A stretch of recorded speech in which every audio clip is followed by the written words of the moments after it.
All right, so I've been at this for a couple days now. This is a 2004 Ford F-150. I'm trying to remove the exhaust manifold. And I'm trying to do this job without moving all the crap that you need to. I managed to cut the exhaust flange bolts off. And I tell you what, that was a total pain in the ass. I used a Sawzall to get in there, and then on the bottom one, I had to use a not a right angle die grinder, but a regular angled die grinder to get up in there and just cut that off. These bolts right here, one was already broken off. I managed to pull that one out, and it came out with the stud attached. And I think I had another one, I think it broke off on the bottom.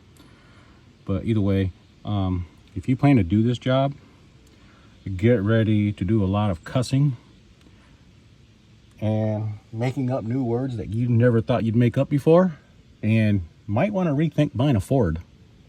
I mean, granted, this truck is in the Midwest. Unfortunately, I mean, just look at the rust and everything. Of course, this truck is kind of old, but still, you know, I got a Nissan Pathfinder that's the same age. Actually, it's yeah, right about the same age. And it has nowhere near the amount of rust as this hunk of heat. And I'm just saying, you know, if you are going to do this job, I'm just doing it just to save a little coin, because it's going to cost you quite a bit to take it to a shop and have them do it. Of course, it would be easier if you had a lift. I'm doing all this, you know, it's just jacked up off the front wheels and everything, and it's a total pain in the ass. Oh, and by the way, taking the starter out, well, guess what?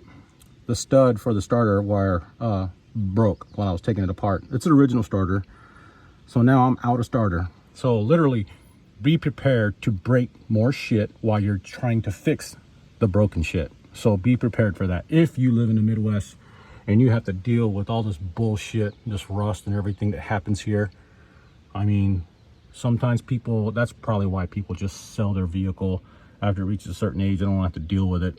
But I'll tell you what, man, what a nightmare. But I'm gonna continue on and keep going. I got one right here.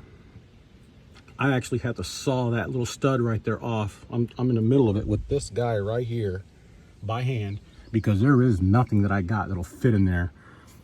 I didn't buy a torch or anything like that. I did buy a welder, but you know, unfortunately, I just don't want to risk, you know, with all the grass around here, making a little fire or something if I do use a regular torch.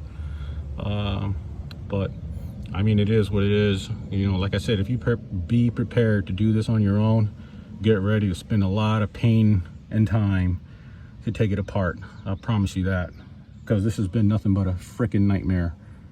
And of course, obviously, you can't reach shit because they built all this crap in the way. You know, so I mean, yeah, just you've been warned. All right, have a good day.